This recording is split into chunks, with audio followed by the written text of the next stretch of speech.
I'll be introducing our speaker today, so bear with me here.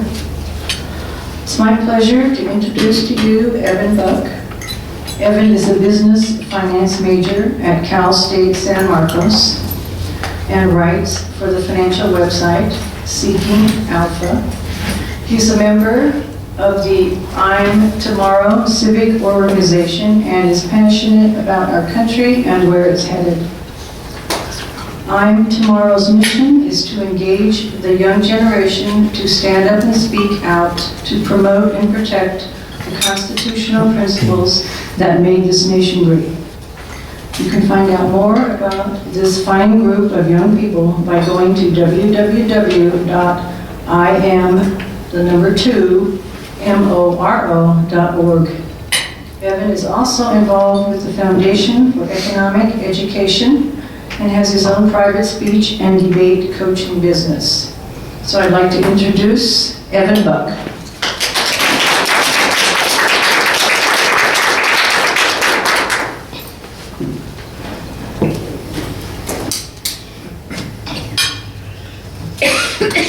Well, good morning, everyone. My name is Evan Buck, and it's such a blessing and an honor to be able to speak here at the meeting of the Daughters of the American Revolution. Thank you so much to Chris York for inviting me here and giving me the opportunity to come speak with you today. Now, I really love your motto, God, home, and country. The motto encapsulates pretty much what the ideals were of our founders, what they fought for, what they bled and died for on the battlefield. This phrase embodies the mission of the United States, the ideals of our great country. Now, as I was just introduced, I'm involved with a civic organization called I'm Tomorrow. We are a group of young people who are seeking to educate our young generation about the principles of liberty that are embodied in our Constitution. It is these principles that our founders and your direct ancestors knew and embraced. These formed the foundation of not only our democracy, but also of our culture. Abigail Adams, the wife of our second president, John Adams, once wrote, quote, "It is not the still calm of life or the repose of a Pacific station that great characters are formed. The habits of a vigorous mind are formed in contending with difficulties. Great necessities call out great virtues. When a mind is raised and animated by scenes that engage the heart, those qualities which would otherwise lay dormant wake into life and form the character of the hero and the statesman," end quote. These words ring true even today. Your ancestors were the courageous ones who built this nation, the ones who penned the sacred words. We hold these truths to be self-evident, that all men are created equal. Your forefathers were the ones who chose to suffer in Valley Forge, the bold who dared to defy the empire of Great Britain, the men and women who gave their all to support a cause that nobody even knew would really work out. As Thomas Paine once wrote, quote, "These are the times that try men's souls. The summer soldier and the sunshine patriot will, in this crisis, shrink away from the service of their country. But he that stands by it now deserves the love and thanks of man and women," end quote. Today, we have your ancestors to thank for building this nation from the ground up. Thanks to the efforts of our founders, our Constitution has governed this nation for well over 200 years. As we meet here together today, it is important to not only commemorate what many of your forefathers have done, but also look to their values and examine how they wanted the future to be shaped. Now more than ever, it is vital that we not only remember our heritage and our history, but stand upon the principles that make our nation great. Today, I'd like to talk with you about people. People like you and like me, who have made a difference in both big and small ways. In particular, I'd like to take a step back and examine some of the influential ladies during the American Revolution and how their lives not only contributed to this nation's success, but also how their influence can help us and embolden us even today. As was stated in the Journal of the American Revolution, quote, the impact that ladies had on the revolutionary effort did not take center stage and has been critically underrated. The involvement of some of these women has not been as recognizable as others, but they all had one thing in common: patriotic passion. These women were steadfast, dependable, and assisted in every way imaginable, many even risking their own lives and fearing for their own safety, end quote. As I look around this room today, I see this same sense of patriotic fervor and a love for liberty. The First Lady Patriot I'd like to talk about has a much more famous male counterpart. We are all probably very familiar with the legend of Paul Revere, and he getting on his horse and riding through shouting that the British are coming, the British are coming. Well, while Paul Revere was riding through the countryside, an accompanying young female voice was also joining in different areas of New England. Sybil Ludington, commonly known by her name, the female Paul Revere, was only 16 years old when she took it upon herself to gallop through the countryside to warn the colonists of the impending British invasion. Sybil Ludington was the daughter of a colonel in the army, Colonel Henry Ludington. And during the Revolutionary War, she was often the one who was put in charge of taking care of the family of 11 children. Now talk about a family feud. Sybil Ludington had to take care of these 11 children all by herself during the war.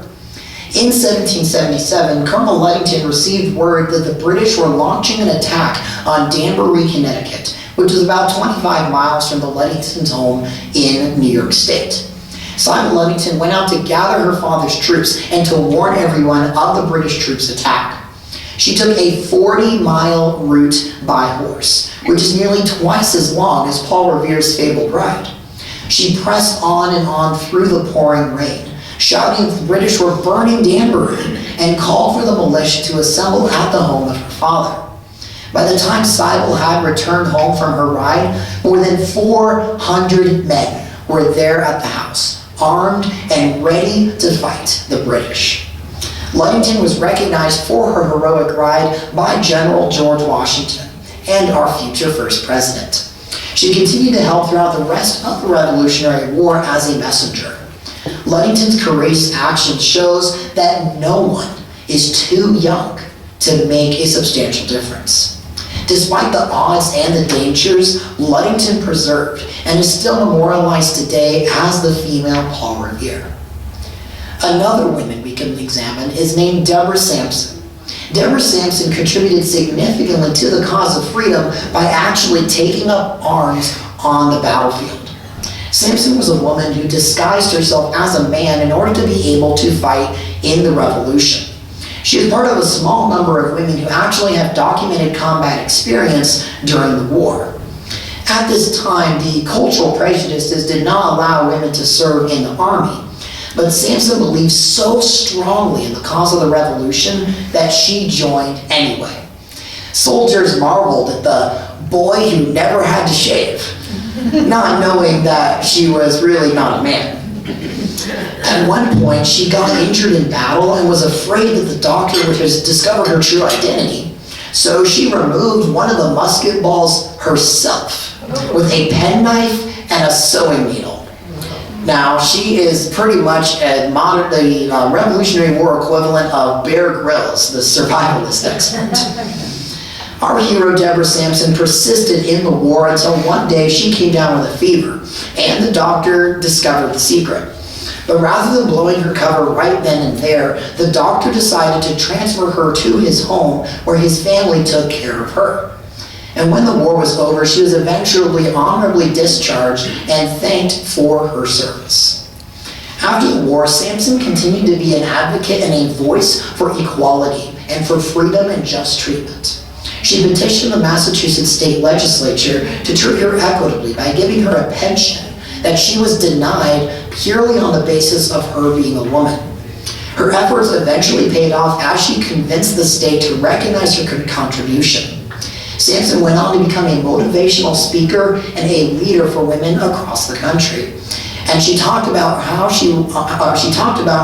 her time and experience served in the Army helped embolden her.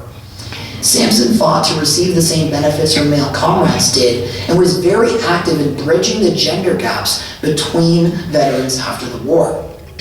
What Deborah Sampson's example shows is that women can be influential in fields that are many times often closed off to them, whether on the field of battle or in the field of government. These days, I'm not sure which one of those two are more hostile. The last influential lady I'd like to talk about is one you might already know very well, and someone I've already mentioned in this speech, the wife of John Adams, Abigail Adams. Abigail Adams was a remarkable, unafraid, unapologetic, and very tenacious woman. She never backed down on her views and was willing to follow through with what she said. She was a strong and wise helper to her husband and embraced the difficult task of running the family farm and raising her 4 children all by herself during the long and hard times of the Revolution. Throughout wartime shortages and inflation, she was able to keep the farm running and successful with a minimum of outside help, and continued to teach her 4 children by herself when formal education was interrupted by the war.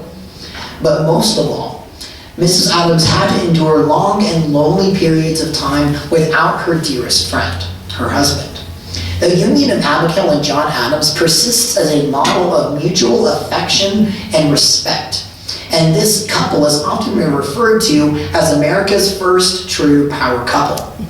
The couple wrote to each other prolifically when John was away on important business, especially during the times of the formation of our Declaration of Independence and our Constitution. Hundreds of Abigail's letters to John Adams have been preserved. In fact, some speculate that she might be one of the most well-documented first ladies in our history.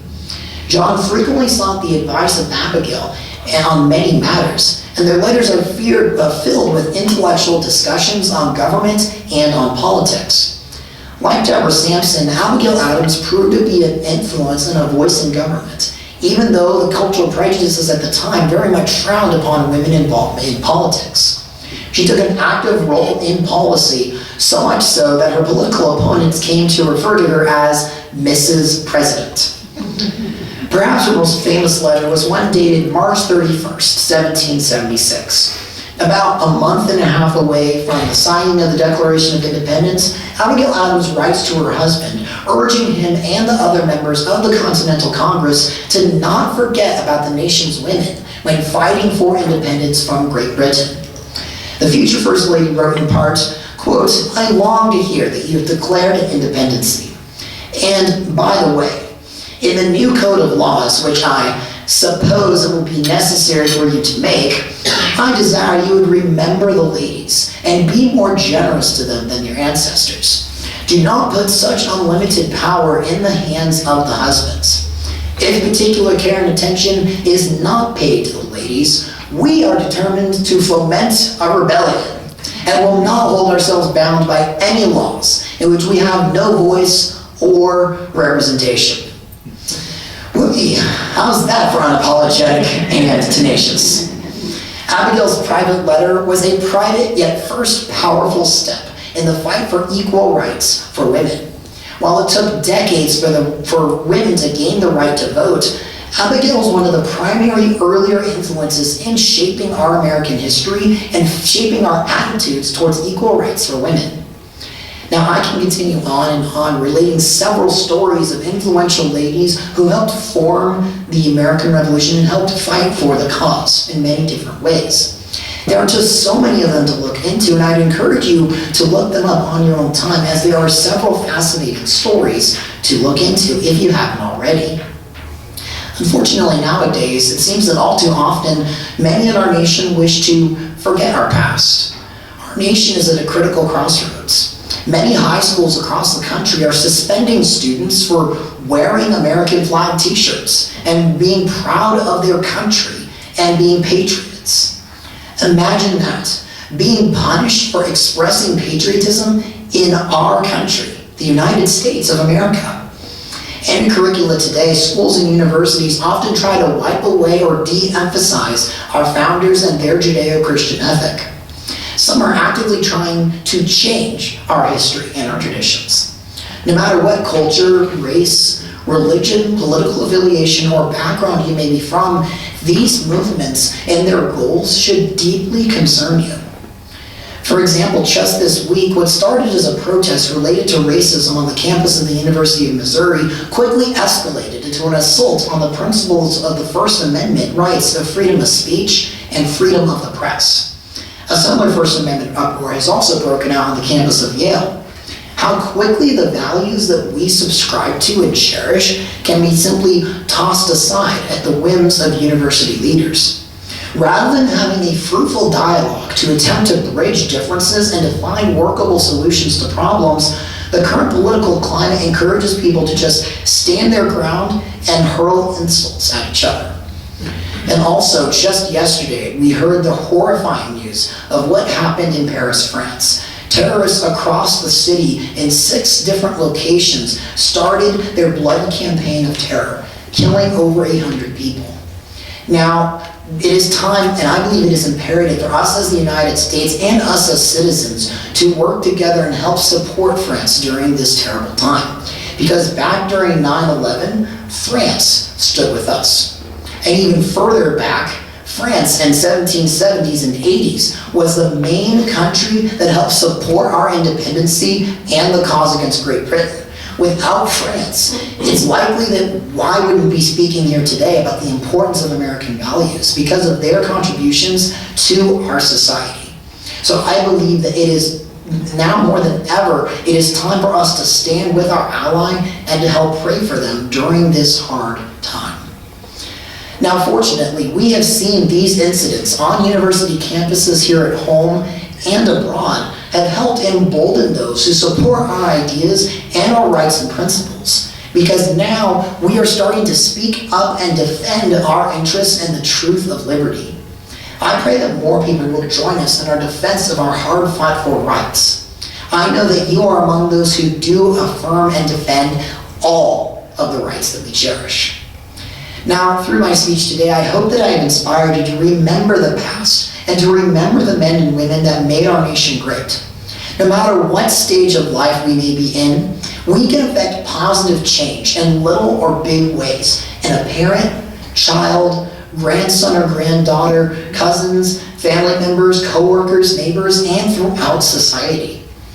The simple fact that you are all here gathered today shows me that you care about liberty, and you care about the ideas that made our country great, and you care about our founding and also where our nation is headed. Your being here tells me that you wish to be involved in the broader fight to preserve our freedoms.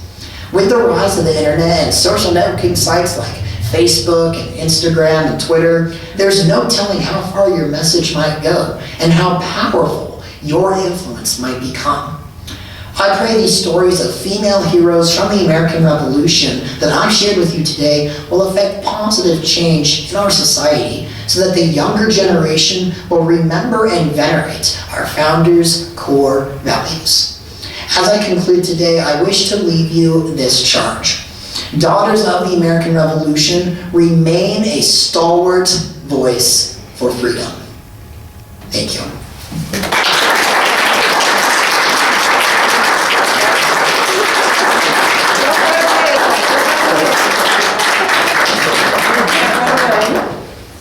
And does anybody have any questions that they'd like to ask me?